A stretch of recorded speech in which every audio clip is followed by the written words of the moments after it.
जय श्री कृष्ण दोस्तों।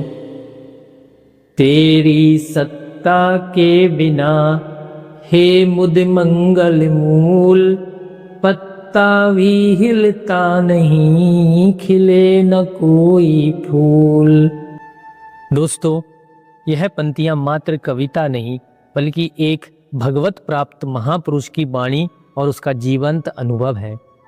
वे कहते हैं कि इस ब्रह्मांड में कर्ता केवल वह एक ही है।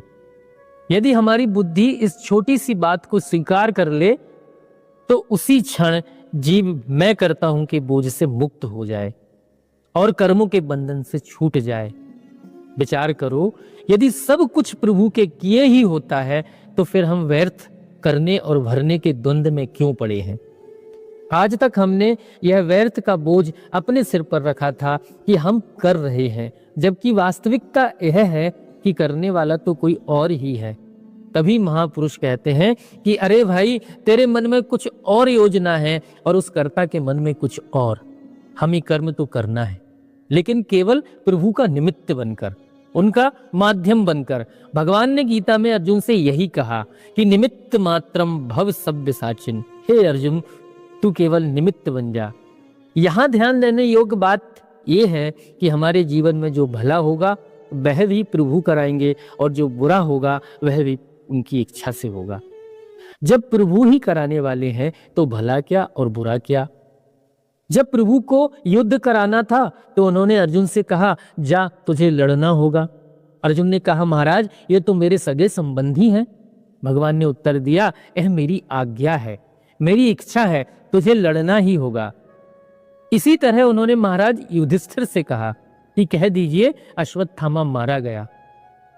युधिष्ठिर ने अपने सत्यवादी होने के कारण मना किया, पर भगवान ने कहा हम कह रहे हैं, आप कह दीजिए। और दोस्तों, अंततः उन्होंने प्रभु की इच्छा को शिरोधार्य किया। परंतु हमारी समस्या यह है कि जब जीवन में कुछ भला होता है तो हम उसका यश स्वयं ले लेते हैं, और जब प्रतिकूल या अनुचित होता है तब तुलसीदास जी कहते हैं कि काल ही कर्म ही ईश्वर ही, मिथ्या दोष लगाए। हम या तो समय को या अपने कर्मों को या सीधे ईश्वर को दोष देने लगते हैं। संत समझाते हैं कि यदि आप मुक्त होना चाहते हैं तो भले और बुरे दोनों के अहंकार से मुक्त होना होगा। पहले अशुभ छूटेगा, फिर धीरे धीरे शुभ यानी भला का अहंकार भी छूट जाएगा। दोस्तों, आज अर्जुन को इसी महान सत्य का अनुभव हो रहा है। उन्हें वे सब घटनाएं याद आ रही हैं जब प्रभु उनके अंग संग थे। अर्जुन महाराज युधिष्ठिर के सामने खड़े होकर रो रहे हैं। वे कहते हैं, महाराज मैं अपने हृदय से वंचित हो गया हूं। वे कृष्ण मेरे मित्र और सखा ही नहीं, मेरा हृदय थे। आज मैं हृदय शून्य होकर हतप्रत खड़ा हूं। अर्जुन अपनी व्यथा सुनाते हैं, महाराज मैं वही अर्जुन हूं जिसने अपने पराक्रम से देवताओं को भी चकित कर दिया था। मैं वही हूं जिसने कौरवों की उस विशाल सेना को अकेले पार किया था। लेकिन आज एक ऐसी विचित्र घटना घटी कि मैं स्वयं को पहचान नहीं पा रहा हूं। दोस्तों, जब भगवान श्री कृष्ण स्वधाम चले गए तब उन्होंने अर्जुन को एक आदेश दिया था कि द्वारिका का कुछ भगवान ने परिकर दिए थे अर्जुन को कि ये सुरक्षित हस्तिनापुर पहुंचा दे। अर्जुन गांडीव धनुष लेकर चल पड़े। रास्ते में कुछ साधारण भीड़ों ने उनके काफिले को घेर लिया। अर्जुन ने सोचा, ये साधारण लोग मेरा क्या बिगाड़ेंगे। उन्होंने अपनी वही प्रसिद्ध गांडीव धनुष उठाया, प्रत्यंचा चढ़ाई, पर अचानक उनकी भुजाएं फड़कना बंद हो गईं। वे दिव्य मंत्र जिन्हें जपने मात्र से बाणों की वर्षा होती थी, अर्जुन उन्हें भूल गए। जो बाण कभी भीष्म और कर्ण जैसे योद्धाओं को परास्त करते थे, वे आज उन भीलों पर बेअसर हो रहे थे। अर्जुन महाराज युधिष्ठिर से रोते हुए कहते हैं, उन भीलों ने मुझे एक अबला स्त्री की भांति लूट लिया और मैं असहाय खड़ा देखता रहा। दोस्तों, अर्जुन को आज पश्चाताप हो रहा है कि वह व्यर्थ ही स्वयं को कर्ता समझ रहे थे। उन्हें लगा कि वह कर रहा है, पर करने वाला तो कोई और था। तभी तो महादेव हंसते हुए माता पार्वती से कहते हैं कि उमादार जो शित की नाई, सवहि नचावत राम गुसाई। जैसे लकड़ी की कठपुतली को सूत्रधार नचाता है, वैसे ही राम जी सबको नचा रहे हैं। इस सब में हम आप देवता दैत्य यक्ष सभी शामिल हैं। महादेव संसार की दशा देखकर हंसते हैं कि कैसे लोग मूर्खों की तरह एक दूसरे के विरोधी हो रहे हैं।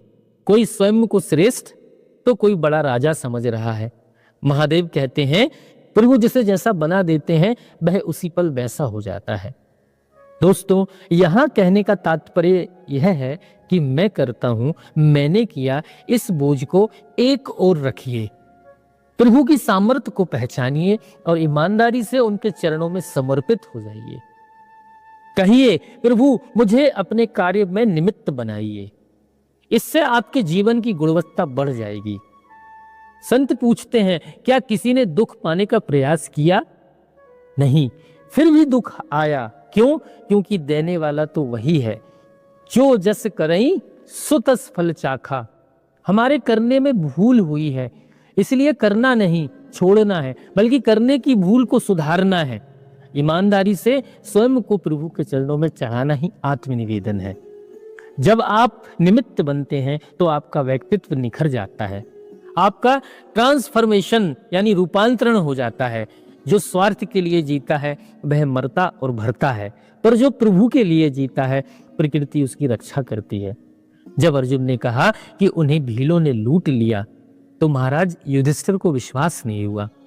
उन्होंने पूछा तुम्हें महान अर्जुन को भीलों ने हरा दिया?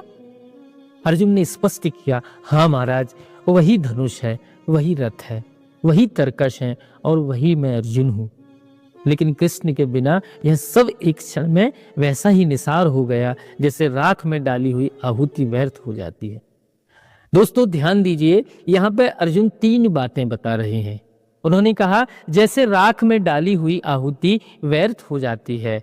दोस्तों, आहुति को अग्नि में डाला जाता है, राख में नहीं। जैसे बंजर भूमि पर डाला हुआ बीज व्यर्थ हो जाता है, बंजर भूमि पे अगर बीज डालेंगे तो व्यर्थ हो जाएगा। और तीसरी बात कही है, प्रभु की सेवा में कपट सबसे बड़ी बाधा है। प्रभु से प्रभु के अलावा कुछ और मांगना जीव का कपट है।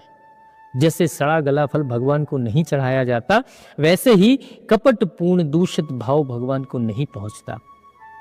अर्जुन को आज अपनी भूल का भान हुआ है। वे समझ गए हैं कि उनका सारा अहंकार व्यर्थ था। वे कृष्ण के प्रति अपने प्रेम को याद करते हैं।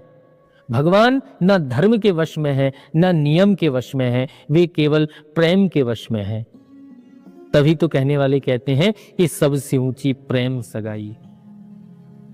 उन्होंने अर्जुन का रथ इसलिए हाँका क्योंकि वे प्रेम के वश में थे। दोस्तों, भक्त का भाव ईश्वर को अधीर कर देता है। प्रबल प्रेम के पाले पड़कर प्रभु को नियम बदलते देखा। जब द्रौपदी ने गोविंद पुकारा तो प्रभु नंगे पांव दौड़ पड़े। वे आधे नाम पर भी चले आते हैं, बस पुकारने वाला वैसा होना चाहिए। इसीलिए प्रभु को आर्त बंधु कहा जाता है। भगवान का एक नाम आर्त बंधु भी है। और स्वामी राम सुखदास जी महाराज कहते हैं कि एक जन्म की माँ बच्चे की पुकार पर बैठी नहीं रह सकती, तो वह परमात्मा तो जन्म जन्म की माँ है, वह कैसे चुप रहेगी।